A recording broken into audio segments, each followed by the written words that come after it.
Okay, good evening everybody. Welcome to this meeting of the General Purposes Committee. I'm Councillor James Flanagan, Chair of this committee. We'll start with the safety announcement. There's no fire alarm planned for this evening. Should the alarm sound, please leave via the nearest available emergency exit. Two of the closest exits are through the glass door behind you to my left and through the double doors onto the riverside behind you. Please muster at Café des Amis. Members of the public are welcome to make their own recordings of the meeting using whatever non-disruptive methods they think are suitable. This meeting is being minuted, recorded and will be uploaded to the Council's website. The Westgate Garden gates on the riverside are locked, so members of the public must leave the Guildhall by the side exit behind the glass door. Okay, we'll begin with item number 1, apologies for absence, please. Thanks, Chair. We have apologies from Councillor Edwards.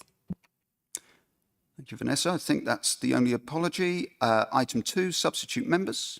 There's no substitutes present this evening. Thank you. Item 3, declarations of interest by members or officers. Do we have any declarations that have been received in advance, please? None in advance, Chair. Thank you. I think I might be able to speak on behalf of a number of councillors here to say that we have one member of the public speaking tonight who is certainly known to me and as a former councillor known to other members of the council as well. Which comes on to item 4, public participation. Chair to advise that there is one public speaker, Mr. Dave Wilson, for the meeting who will be heard directly before the relevant item, which we now come on to item 5, the main item on tonight's agenda. Draft terms of reference for a community governance review of the parish boundary between the parished areas of Westbere and Hersden. This is on pages 5 to 20 of tonight's agenda. Councillors, as per the normal process, I'll invite the public speaker to speak first. We'll then hear the report from Matthew Archer, Head of Corporate Governance. I'll then move the recommendation and open up to debate. So could I please invite Dave Wilson to come forward? Good evening, Dave. That's the one. Thank you. You have 3 minutes. The floor is yours. Okay. Thank you, Chair. And thanks, everyone, for the opportunity to speak tonight. I might even pad the meeting out a little for you, in case you were feeling you come for next to nothing. I want to thank the officers, too, for validating the petition submitted by the residents of Westbere. For those of you who don't know me, and there's a couple, I'm Dave Wilson. I'm a parish councillor for Westbere, but I'm speaking in a personal capacity tonight. Now, you might wonder why residents are so exercised about a field. And I think there are 2 main reasons for that. Firstly, there's the way in which the area, which is actually quite a substantial field, was taken from the parish of Westbere and handed over to the new Hersden Parish Council in 2018. That was done against the wishes of residents, who were told of it in a quite startling, brutal manner by the then leader of the council. In his usual style, the decision was presented as a fait accompli. There was to be no debate or discussion, even at a meeting held for precisely that purpose in the village. That's caused a deep and lingering resentment among long-term residents, and is something I'd hope this council would want to recognise and address. But of course, there's more to it than that. Communities are defined in part by their geography and their history, and you'll recognise if you're a parish councillor or if you're following the debate about town councils, people get very passionate about the communities they live in. And that's true, I think, particularly of Westbere, where I've lived now for just a whole 10 months, and I know how solid that community is, and how proud it is of its history. So, the bread and cheese field has long been an integral part of Westbere. In fact, there's a bread and cheese charity in the village, which was funded by the income from the letting of the field and a couple of houses to farmers. So to Westbere residents, the field is part of their community, along with much of the rest of the land to the south of the A28, which was historically part of the parish, shown on maps dating back hundreds of years. Now, additionally, all villages in the district, of course, have concerns about development encroaching on the green gaps that sit between them. The bread and cheese field is all that remains separating Westbere from Hersden to the south of the A28. And maintaining jurisdiction over the field, as it were, is seen as legitimising residents' ability to argue against any potential future planning development of the field. Now, by the way, I know the report that you've got in front of you says that development is a planning committee issue and can't be debated tonight. But it could and should be debated by the planning committee, and I would hope our petition will be submitted to them, though I'm aware that some members of that committee may be present on here tonight, and I hope that if you are, you'll be listening and take to the concerns of the residents in any case, because I think clearly there are longer term pressures on those sorts of spaces for housing development. Anyway, far from being a minor issue, this goes to the heart of what we mean when we talk about local identity, about community cohesion, and about democratic accountability. I hope that you understand that and that you'll agree to the community governance review, which we've requested, even if it is as part of a larger whole district review, which I think is imminent anyway. So please accept the views of the residents, have your debate, pass this motion, this report tonight, and put it forward to full council. Thanks for listening. Thank you very much. So we now move on to consider the report of Tricia Marshall, Director of Corporate Services, and Matthew Archer, Head of Corporate Governance. Matthew's here tonight, so Matthew, over to you to introduce the report. Thank you. Thank you, Chair. Good evening, everyone. So you have the report in front of you proposing that we undertake the Community Governance Review, looking at the boundary of the bread and cheese field and whether it should be returned to Westbere Parish Council. The second part of the petition, I think it's worth just highlighting while we look at that. The second part of the petition talks about designating the bread and cheese field as a protected green space, something that I should have picked up at the point of submission but didn't, and I've subsequently spoken to the petitioner. Technically, that's a planning policy matter, which Mr. Wilson pointed out. So that would be a matter for the local plan consultation. So I've agreed that that would be parked. I'm sure it will come up during the consultation, but nonetheless, for the purposes of the community governance review, that section will be parked and will be considered as part of the local plan consultation if that site features as part of it. And of course, we won't know that until the report comes forward, which I believe is due in March to Cabinet. So, so the focus for now is on the boundary review. The petition met the criteria of achieving 37.5% of the Westbere electorate, which was 97 signatories. The electoral services team have to check each one of those and make sure they're actually on the register, and that they're all within the specified area. As Mr. Wilson pointed out, this site was last reviewed as part of the whole district community governance review in 2017-18. And at the time, the Hurston Parish Council didn't exist. It was created as part of that review, and the boundary for the Hurston Parish was the one recommended by the working group, which then went through to committee and to full council. So there is some further background on that in terms of the representations that were made at the time. There was an extension of time given to the consultation period in order that additional representations could be made, and they were considered by the working group and then the recommendations made. So that was the position at the time. That was then, and this is now. So it's before you again now for new consideration. The map shows what the bread and cheese field looks like. Apologies for the qualities of the map. I've had to take them from documents that exist elsewhere because unfortunately our mapping system wasn't working just at the crucial moment when we wanted to drop them into the report. But you can see from the outline on page 6 what the field looks like that we are talking about. I should then just mention as we scroll through to page 8, the question that we've set out there under A and B, should the parish boundary between Westbere and Hurston be changed? Just reflecting on that since, I think it's a bit too open because this is specifically about the bread and cheese field. So the recommendation is that we amend the question slightly to should the Westbere parish boundary be moved to incorporate the bread and cheese field green space.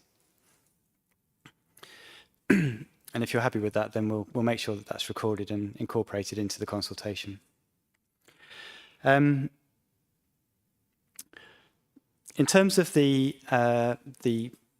district ward boundary review being undertaken by the Local Government Boundary Commission for England, that shouldn't, as far as we know from the boundaries as they exist at the moment, that shouldn't impact on this review. But that isn't to say that it might not, depending on what comes forward from the Boundary Commission in their second phase. We won't know that until the end of February. And that review is then due to complete towards the middle to end of July. So the timetable that we've put together here is deliberately constructed so that the Boundary Commission recommendations come forward first, and then we can look at those and incorporate any changes just in case they happen to encroach on this particular area that we are reviewing at the parish level. I've mentioned about the local plan already, and there's a bit more detail included in page 9 about that. In terms of the timetable, that's included on page, scrolling down, page 16, Appendix C. We're proposing a single-stage consultation for this particular review, conducted over 12 weeks. That's a slightly different construction to the Whitstable one, which we've put together as a two-stage process. I think that's because this is a fairly binary choice, to be honest, about where it sits in future. So I think we can be fairly confident that all the views will come forward in a single-stage consultation, and there'll be enough information then for the council to make an informed decision. In terms of how the decision-making works, the timetable sets out there that the advisory group that we've put together for the community governance review, initially for Whitstable, I've made a suggestion that the advisory group remit is extended to include Westbere. Doesn't have to be that way, but it just strikes me that they'll be familiar with the CGR process, and there are certain advantages to that. But if there are any objections to that, then we can look at it. I'm conscious that we've got one of the ward councillors on that group and not necessarily the other, but there are things that we can do in order to make sure that both are adequately briefed as we move through. In terms of the consultation plan itself, it's still to be firmed up, but I'm envisaging at the moment that we will hold 2 consultation events, probably one in each village would make sense. We'll have information on our newsroom site and social media, and we are contemplating whether we should write to every household or not. We're obtaining prices for that, whether we send a letter to all or not. I think that's it by way of introduction. Thank you very much, Chair. Thank you, Matthew. So the recommendation to council is that 1, that a community governance review be conducted in accordance with the Local Government and Public Involvement in Health Act 2007, and the timetable in terms of reference set out in the appendices to this report be approved. 2, that the head of corporate governance, in consultation with the head of paid service, be authorised to take all necessary steps in relation to the review. And 3, that the CGR Task and Finish Advisory Group be invited to consider the review and make recommendations to the committee. Do I have a seconder for that recommendation, please? Councillor Brady, thank you very much. I'm happy to second. Thank you. That's a recommendation. I will now open it to debate amongst members.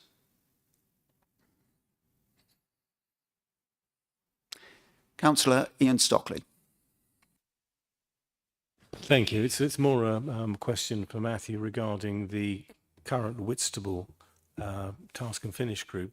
Will this produce, I have a vested interest in as much as I'm on the group, is this going to produce noticeably more work? Because obviously we're already on a fairly tight schedule for that.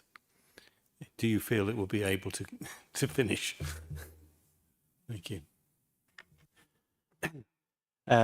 Yes, do I feel that there might be some capacity issues?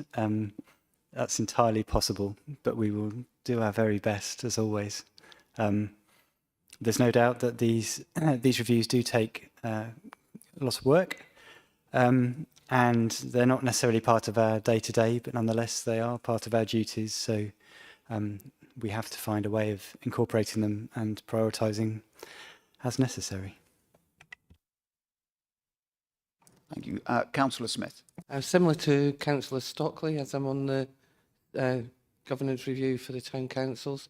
I know that it will go to full council on the 22nd of February, and then it would be hitting the floor, running then. The consultation launched on the 26th, and conclusion is October, November, at the same time as the town council conclusions are coming in. Can this be pushed a bit? I mean, it just does seem there's an awful lot for us to get through if it's all landing on this one working group.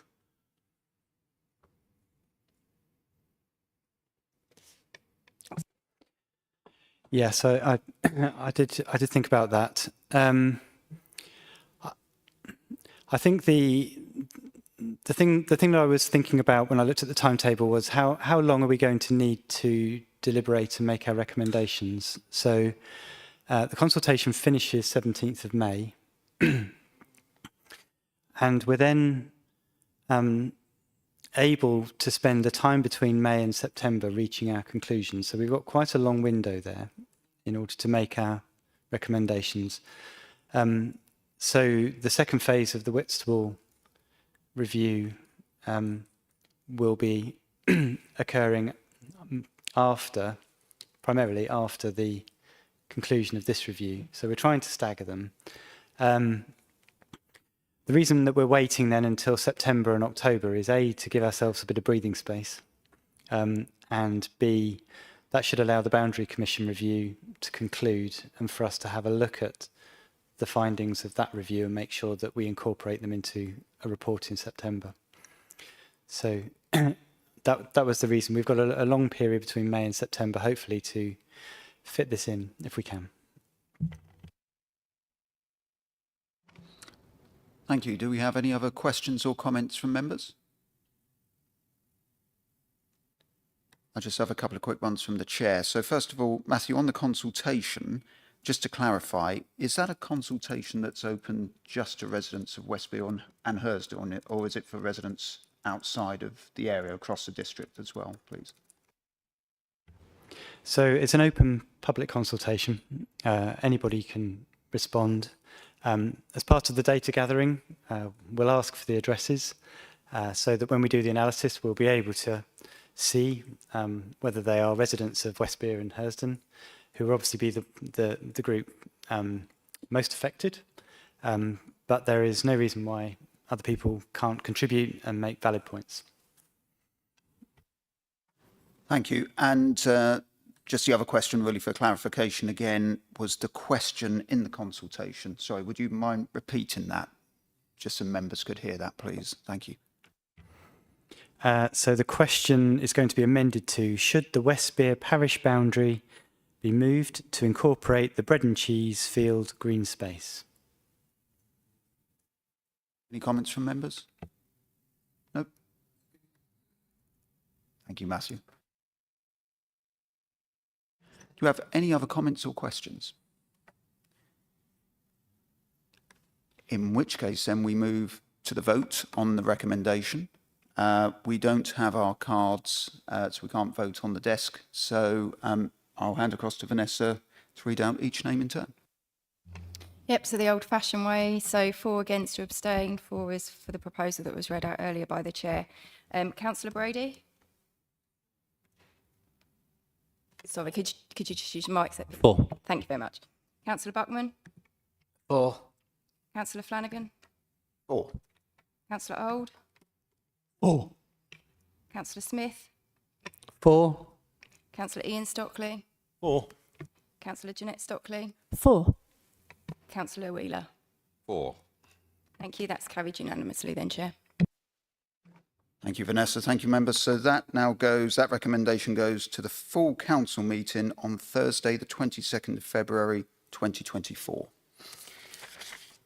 That concludes item number 5. So item number 6, any other urgent business to be dealt with in public? I'm not aware of any. No. Okay. Item number 7, exclusion of the press and public. I'm not aware of any items for which we need to exclude the press and the public. And finally, item number 8, any other urgent business which falls under the exempt provisions of the Local Government Act 1972 or the Freedom of Information Act 2000 or both. I'm not aware of any.